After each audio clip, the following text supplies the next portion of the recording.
बघा मित्रांनो, question number 15 बघा. The electrons revolves around the nucleus with high velocity. Which type of force acts against the centrifugal force and keeps the electron in their orbit. म्हणजे काय सांगितले बघा, electron न्यूक्लियसच्या भोवती हाय स्पीडमध्ये फिरतो, तर कशामुळे तो स्टेबल राहतो ऑर्बिटमध्ये.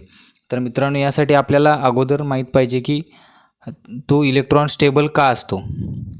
तर तर बघा मित्रांनो, हा न्यूक्लियस आहे आणि हा समजा इलेक्ट्रॉन रिव्हॉल्व होत आहे. न्यूक्लियस म्हणजे इथं काय असतो, प्रोटॉन आणि न्यूट्रॉन, आणि इथे इलेक्ट्रॉन असतो. तर हा इलेक्ट्रॉन या ऑर्बिटमध्येच का फिरत राहतो असं विचारलं आहे.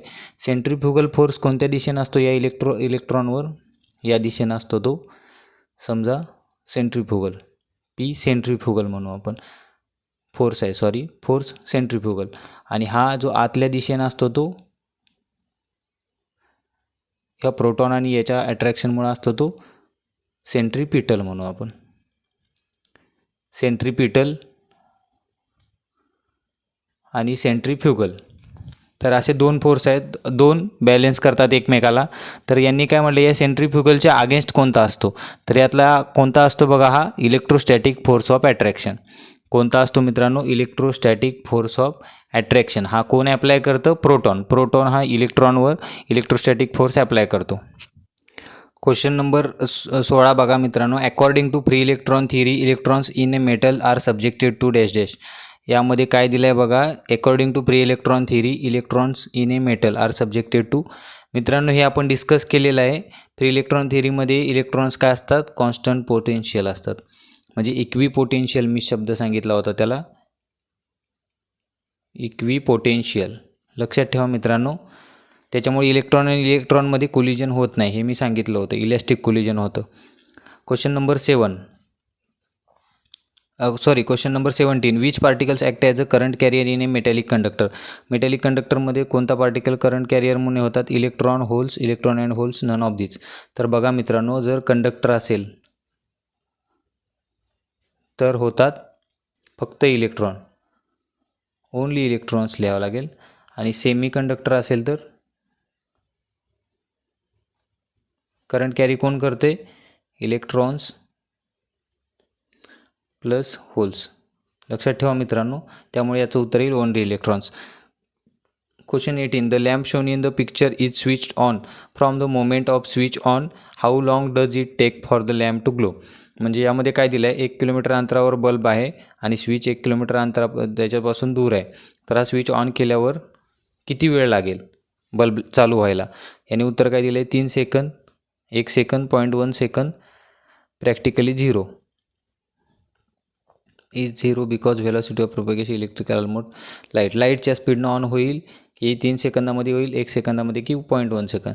तर लक्षात घ्या मित्रांनो, ही जी कन्सेप्ट आहे ही प्रोपॅगेशन ऑफ इलेक्ट्रिक करंट ही आहे.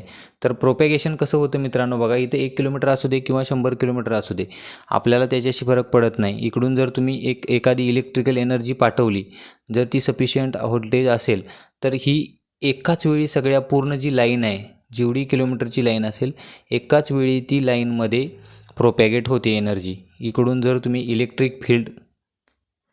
इलेक्ट्रिक एनर्जी म्हणजेच इलेक्ट्रिक फील्ड, जर इकडून तुम्ही इलेक्ट्रिक फील्ड अप्लाय केली तर ती लाईटच्या स्पीडनं ट्रॅव्हल होते.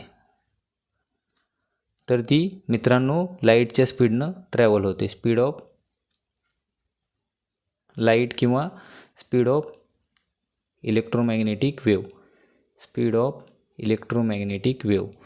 इलेक्ट्रोमॅग्नेटिक वेव्ह आणि लाईटची स्पीड सेम आहे मित्रांनो, 3 × 10⁸ मीटर पर सेकंद. तर इलेक्ट्रिक फील्ड ही एवढ्या फास्ट जाते, त्यामुळं लॅम्प तुम्ही इकडं स्विच क्लोज केला का नाही तोपर्यंत लगेच लागेल. म्हणून प्रॅक्टिकली 0, नियरली 0च म्हणता येईल, 0. बघा मित्रांनो, next question number 19. Electron flows through the metallic conductor shown in the figure. What is the approximate velocity of these electrons. म्हणजे या कंडक्टरमधून फ्लो होणाऱ्या इलेक्ट्रॉनची व्हेलॉसिटी विचारली आहे. तर मित्रांनो, इलेक्ट्रॉनची व्हेलॉसिटी किती राहील? त्यांनी म्हटलेलं आहे की प्रोपॅगेशन नाही विचारलं आहे. इलेक्ट्रिक फील्डचं प्रोपॅगेशन लाईटच्या स्पीडनं होईल हे आपण बघितलं, पण ॲक्च्युअली कंडक्टरमधून इलेक्ट्रॉन्स कोणत्या स्पीडनं जातात मित्रांनो? Drift velocity. आणि ती किती राहते? जवळपास 10⁻³ जवळपास एवढी राहते ही कंडक्टर टू कंडक्टर, आणि व्होल्टेज जर चेंज केलं तरी बदलते. तर मित्रांनो ही किती 1 mm/सेकंद हे लक्षात ठेवा. तर यात कुठं उत्तर आहे का बघा. हे व्हेलॉसिटी ऑफ लाईट चुकीचं आहे, 2/3 ऑफ व्हेलॉसिटी ऑफ लाईट चुकीचं आहे, व्हेलॉसिटी ऑफ साऊंड चुकीचं आहे. त्यामुळे नन ऑफ दीज. जर ह्यात ड्रिफ्ट व्हेलॉसिटी हा ऑप्शन असता मित्रांनो तर तो आपण टिक केला असता. Question 20. 4 options have been given out of which 3 are alike. म्हणजे जे वेगवेगळे आहेत in some manner and one is different. Select odd one. Odd one select करायला सांगितले. Electric plus potential difference, electric potential EMF. आता मित्रांनो बघा, हे जे पोटेन्शियल डिफरन्स, इलेक्ट्रिक पोटेन्शियल आणि EMF हे सगळे कशाचे फॉर्म आहेत?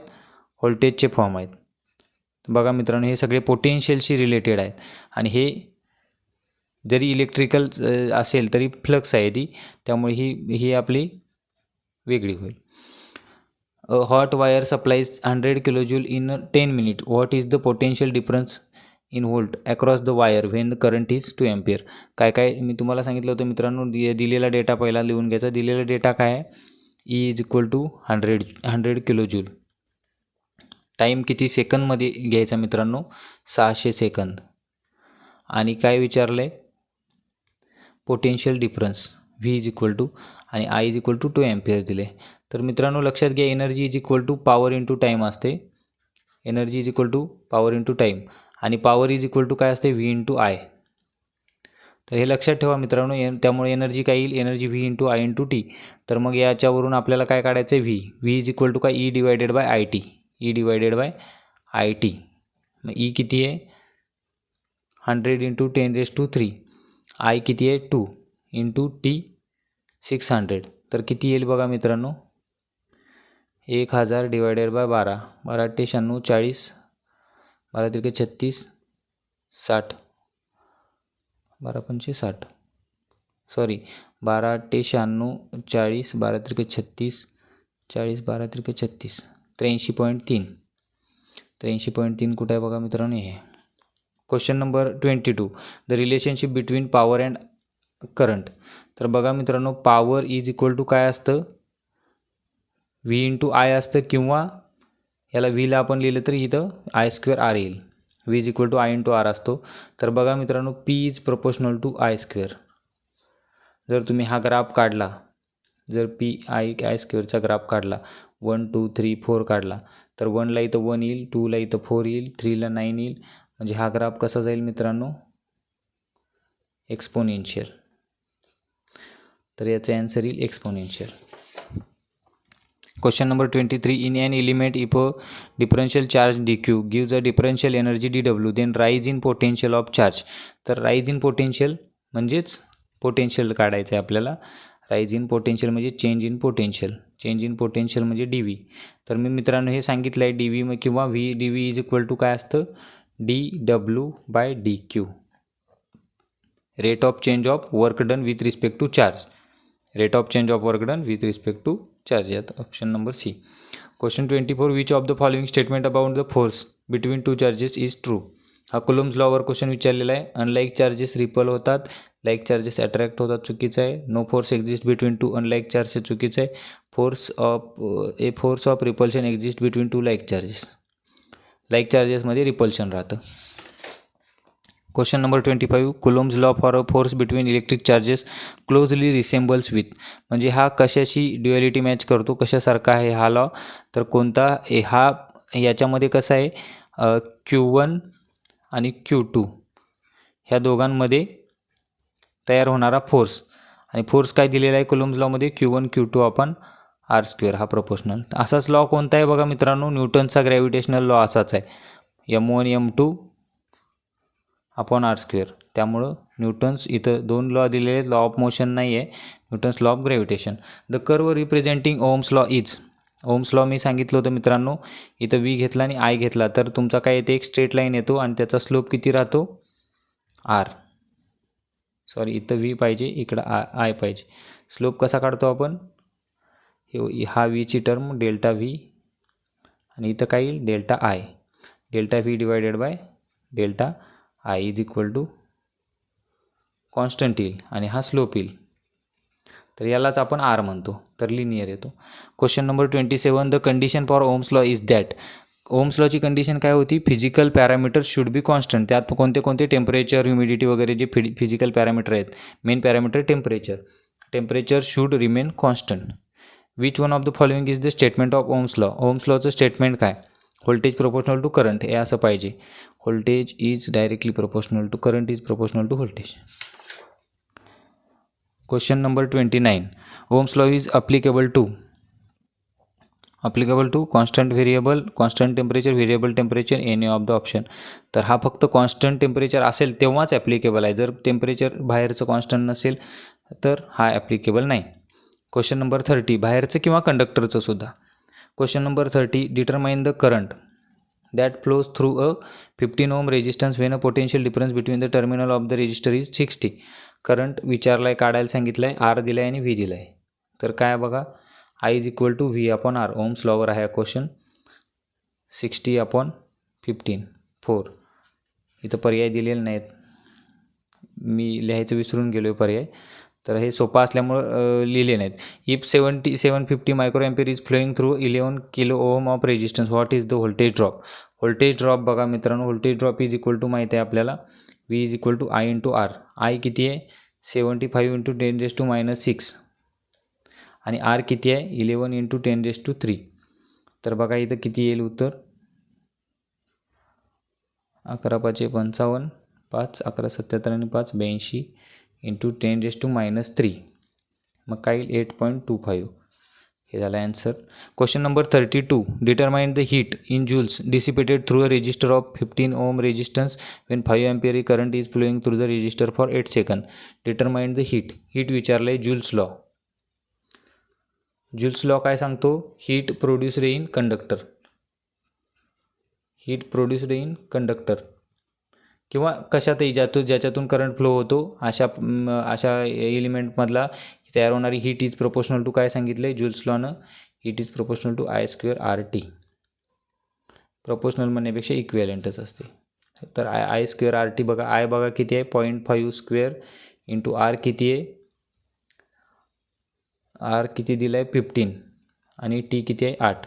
तर काय येईल मित्रांनो 0.25 इंटू 120 इज इक्वल टू काय येईल 0.25 × 50 आणि 31.00 31 येईल.